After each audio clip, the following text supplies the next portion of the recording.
Today, we have an incredible story about redemption and unexpected love. Before we dive in, I want to know, where are you watching from? Is it cold there? Drop the name of your city or location in the comments and let me know how the weather is. Now, let's get into our story. Emily had grown accustomed to exploring the Lancaster mansion during her moments of solitude. Despite its cold and impersonal ambience, there was a vast library she used as her refuge.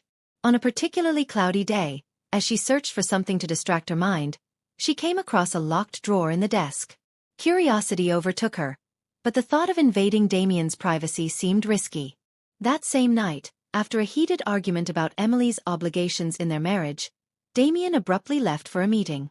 Still frustrated, Emily decided to act. Using a paperclip, she managed to unlock the drawer and discovered a thick dossier. Among the documents, she found something that made her heart stop. Records showing that Damien had manipulated the finances of the hospital where Lily was admitted. Not only did he know about the debt, but he had ensured Emily's situation was desperate enough to force her into accepting the marriage. Emily felt a mixture of rage and betrayal so intense that she wanted to smash everything around her. "He didn't choose me by chance," she muttered to herself. "I was a calculated piece in his game." When Damien returned, he found Emily waiting in the foyer, documents in hand and her eyes blazing with fury. "You manipulated everything," she accused, her voice trembling. "You knew I had no choice."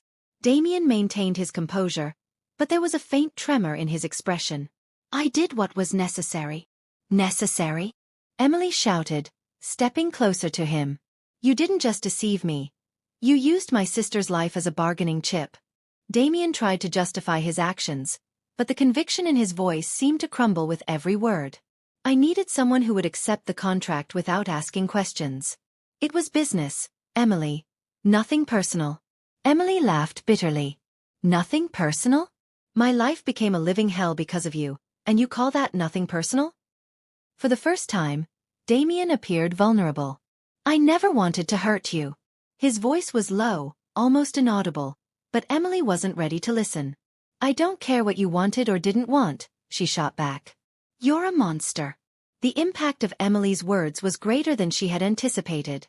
Damien stood motionless, his expression hardening once more. But before he could say anything, Emily stormed off, locking herself in her room. There she cried silently, feeling even more trapped in the contract, now by her anger and hatred. The following days were marked by tense silence in the mansion. Emily avoided Damien whenever she could, and he, though accustomed to being feared, began to feel the weight of that distance. Something in his perfectly controlled routine had shifted, and he couldn't ignore it. For Emily, anger was still the dominant emotion, but she was also tired. She didn't want to spend the remaining 6 months of the contract stuck in that cycle of resentment. It was Mrs. Harper who, unknowingly, planted an idea in her mind. He would never admit it, but Damien has been making substantial donations to your sister's hospital, the housekeeper said one afternoon. "I'm not defending what he did, but maybe there's more to him." Emily reflected on those words. Could it be possible that Damien was truly trying to make up for his mistakes? The idea seemed absurd, but curiosity began to chip away at her resistance. A few days later, Damien asked Emily to accompany him to a charity event. "It's not a requirement of the contract," he said in a neutral tone, "but it would be important for appearances." Emily hesitated. She knew he was using the event to bolster his public image, but something in his tone felt almost like a request. "Fine," she replied, emotionless. "But don't think this changes anything." At the event, held in an art gallery, Damien seemed at ease, greeting guests and displaying his calculated charm. Emily, on the other hand, felt out of place among so many wealthy and pretentious people. Then she saw Damien interacting with a child in a wheelchair, and something shifted. He knelt to her level, listened intently to her words, and smiled, a genuine smile, devoid of arrogance. "Who are you, and what have you done with Damien Lancaster?" Emily murmured when he returned to her side.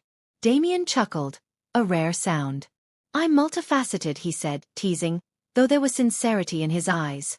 In the days that followed, Damien began showing more unexpected gestures. He ensured that Emily received constant updates about Lily's health and even offered to take her to the hospital one weekend. Emily started to realize that he was, in some way, trying to show he cared, even if he couldn't say it outright. At the hospital, Damien remained silent while Emily spoke with the doctors and spent time with Lily. When the girl asked who he was, Emily hesitated before replying. He is someone who's helping. Lily smiled and held Damien's hand. Thank you for helping my sister, she said sweetly. Damien looked visibly uncomfortable, but something in his eyes shifted at that moment. Back at the mansion, Emily decided to confront him again, but this time differently. Why are you doing this? She asked, with more curiosity than anger. Damien looked at her, hesitating for a moment before answering. I've never cared about anyone other than myself. But with you, it's different. I don't know what that means, but I'm trying to figure it out. The confession caught Emily by surprise. It wasn't enough to erase what he had done, but it was a start. For the first time, she saw Damien as more than the cold and calculating man she hated. He was someone trying to redeem himself, even if he was still lost in the process. The following days brought a mix of tension and relief to the mansion. Damien seemed more focused and reserved, but there was something different about him. Emily, too, felt torn. Even after helping him, she couldn't decide whether her actions stemmed from compassion, strategy, or something deeper she wasn't ready to admit. But Damien's world was not one where problems simply vanished. The following week, during a business meeting held at the mansion, Emily accidentally overheard part of a conversation between Damien and his lawyer. The discussion revolved around Conrad and the possibility of new evidence surfacing against Damien. It was clear that his rival had not given up on his revenge. After the guests had left, Emily decided to confront him. Do you really think this will all be over just because you got that document? She asked, crossing her arms. Damien sighed, running a hand through his hair. No. Conrad is relentless. He won't stop until I'm ruined. Emily hesitated before asking what truly bothered her. Why did you betray him in the past? Was it worth it? Damien looked at her, and for a moment, his facade crumbled. At the time I thought it was. It was that or lose everything I'd built. Conrad was making decisions that would have driven our company to bankruptcy. But I never expected him to hold such a grudge. And you? Do you hold grudges against the people who betrayed you? Emily asked, trying to understand the man in front of her.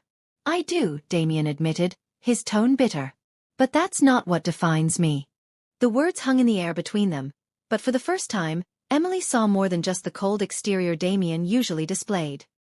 He was a man burdened by his own contradictions and regrets, hiding them behind a carefully constructed wall of control. That night, Emily had a strange dream. She was surrounded by thick mist, with Damien standing beside her. He seemed lost, and when she tried to reach for him, he disappeared into the darkness. She woke up with an overwhelming sense of urgency, as if something was about to happen. And indeed it was. 2 days later, Conrad Blake made his final move, a public accusation against Damien, accompanied by a press conference where he presented fabricated evidence and serious allegations. The news spread quickly, and Damien's shareholders began pressuring him for answers.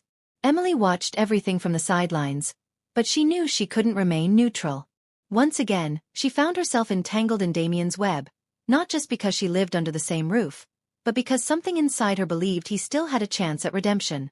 You need to fight, she said, confronting Damien in his office after the scandal erupted. I always fight, he replied, his voice cold but his eyes exhausted. Then fight with the truth, not just power. You can beat Conrad, but you need to be different from what he says you are.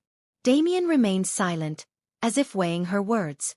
For the first time, he seemed willing to face not only Conrad but also the ghosts that haunted him. The coming days would be decisive. Emily knew that standing by Damien's side would expose her to both the best and the worst of him. But somehow she felt ready. Not just to help him but to discover what this story meant for her as well. The days following the kiss were confusing for Emily. She found herself thinking about Damien more than she cared to admit. Despite everything he had done, there was something about him that seemed to be changing, and she felt something different too. But every time her mind started to wander, the memory of the contract and Damien's manipulations pulled her back to reality. Damien, on the other hand, seemed more distant. He avoided any gesture that might reveal his intentions, but the way he looked at Emily was impossible to hide. There was something new in his gaze, something even he couldn't quite understand. Everything seemed suspended in a fragile balance until, one afternoon, while Emily was organizing some papers in her room, she found a folder Damien had left on the desk. It didn't appear intentional, It seemed carelessly forgotten. But the title of the document caught her attention. Prenuptial Agreement. Her heart raced as she flipped through the pages. At first, it was the contract she had signed, but further along, there was something new. It was a confidential memo between Damien and his lawyer, revealing that the marriage was part of a larger strategy to avoid a takeover within his company. By marrying, Damien nullified a clause that would allow a rival shareholder, none other than Conrad Blake, to gain partial control of his shares. Wow, guys, what a tense moment between Emily and Damien, right? But wait, before we continue, I want to know, what do you think of my narration so far? Is my voice good enough to tell this story? Let's play a secret game. Write here in our comments the name of the character you like most so far, but without explaining anything. Whoever posted it, I'll know you're following it correctly, and I'll go to the comments to leave a heart for you. Now, let's continue. Emily felt a chill run down her spine. The marriage had never been just about saving appearances. It was a calculated move to protect Damien's empire. She was nothing more than a piece on his chessboard. When Damien returned home that evening, he found Emily in the living room, holding the document in her hands. "Do you have something you'd like to explain?" she asked, her voice firm. Damien froze for a moment before composing himself. "Where did you find that?" "It doesn't matter where I found it," Emily replied, standing up to face him. "What matters is that I finally understand. You used me to protect your precious company." Damien ran a hand over his face, clearly frustrated. "It's not that simple, Emily." "Oh, isn't it?" she shot back, her voice rising. "Then tell me, Damien. At what point did you decide that my life and my sister's were just tools in your game?" Damien took a deep breath before responding. "In the beginning, that's exactly what it was. It was just a strategy. But things changed. I changed. You changed everything." Emily laughed bitterly. "You expect me to believe that? After everything?" He stepped closer to her, his eyes locked on hers. "Yes, I do. Because it's the truth. At first, you were just part of the plan, but now you're the only thing that makes sense to me." Emily stood in silence, her emotions in turmoil. Part of her wanted to believe him, but another part, the part that remembered all his manipulations, held her back. "I don't know if I can trust you, Damien," she finally said, her voice quiet. "You broke that before it even had a chance to begin." Damien nodded slowly. "I know. And if you want to leave, I won't stop you. But I want you to know that I'm willing to change. Not because of the contract but because of you." His words echoed in Emily's mind long after he left the room. For the first time, Damien had admitted something real, something vulnerable. But the question remained. Was he capable of redemption, or was it too late for them both? The days following the revelation were heavy for Emily. Damien gave her the space she seemed to need, but inside, he was restless. For the first time in his life, he felt vulnerable. Emily had the power to destroy him, not just emotionally but also in the world he had always controlled so rigorously. Meanwhile, Emily wrestled with her own emotions. Despite her anger, there was something undeniably human in Damien's words. He seemed genuine in his desire to change, but she knew trusting him again would be a huge risk. It was during a quiet night that the situation took an unexpected turn. Damien received an urgent call from his legal team. Conrad Blake had gathered enough documents to file a lawsuit against him. The accusations were serious and could destroy both his company and his reputation. Damien knew the final blow was near.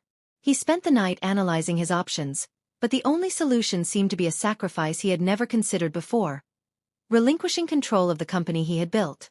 With a heavy heart, he drafted a letter to the board of shareholders, resigning from his position and transferring part of his shares to charitable organizations, including the hospital where Lily, Emily's sister, was being treated. The next morning, Damien went to see Emily. He looked exhausted but resolute. "I need you to know something," he said, handing her a copy of the letter. Emily read it in silence, her eyes widening as she realized what he had done. "You gave up everything?" she asked, incredulous. "Yes," Damien replied calmly. "It was the only way to stop Conrad and at the same time, prove that I'm serious about changing. I've never been good with words, Emily. So I decided to act." Emily was speechless. The man before her seemed so far removed from the cold, calculating Damien she had known. "You did this for me?" she finally asked. "I did it for you. For Lily." And for myself, he admitted. I needed a fresh start, and this was the only way. Emily felt a wave of conflicting emotions. She wanted to believe him, but part of her was still guarded, protected by the armor she had built over the months. This doesn't erase what happened, she said, her voice trembling. I know, Damien replied. But maybe it's a start. In the days that followed, Damien's resignation made headlines everywhere. He was criticized by some and praised by others, but he seemed calmer than ever. Without the weight of the company, he dedicated his time to helping Emily with whatever she needed, especially in caring for Lily. It was during a quiet afternoon at the hospital that Emily realized something. While Damien helped Lily assemble a puzzle, laughing along with the girl, Emily saw a man completely different from the one she had met. He wasn't perfect, but he was trying, and that was more than she could have hoped for. Later that day, Emily confronted him again, but this time with a gentler tone. You've really changed, haven't you? She asked. Damien looked at her, hesitant but sincere. I'm trying. And I'll keep trying, no matter what you decide. Emily took a deep breath. She still had doubts, still felt afraid. But for the first time, she allowed herself to think that maybe there was hope for them. The atmosphere felt lighter in the Lancaster mansion, but an air of uncertainty lingered. Emily was beginning to lower her defenses, seeing Damien from a new perspective, but the fear of being hurt again kept her cautious. On the other hand, Damien was determined to rebuild her trust, no matter how long it took. Everything seemed to follow this rhythm until one sunny morning when Damien received an urgent message from one of his former allies in the company. Conrad Blake hadn't given up. Despite Damien relinquishing control of his shares and sacrificing much of his fortune, Conrad was still seeking revenge. This time, he threatened to expose personal information about Emily, including details of her marriage contract with Damien, which could ruin her reputation. Damien knew he couldn't let Emily suffer further because of his choices. He tried to keep the threat a secret, but Emily soon noticed his unease. What's going on? She asked, crossing her arms and staring at him in the library. It's nothing you need to worry about, Damien replied, avoiding her gaze. Damien, I know you well enough now to recognize when you're hiding something. Tell me the truth.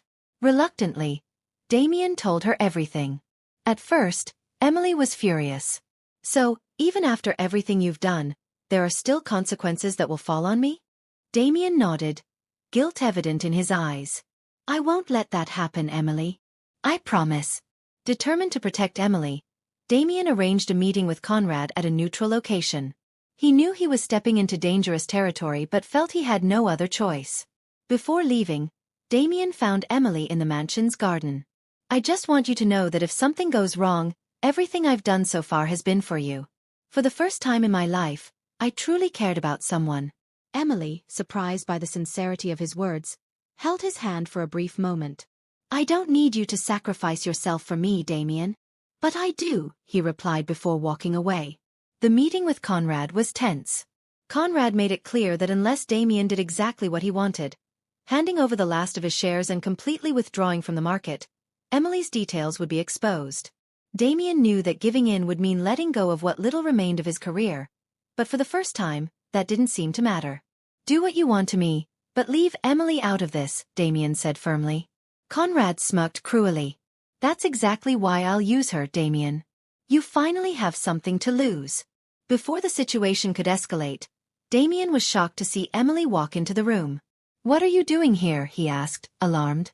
Handling this my way, she replied before turning to Conrad.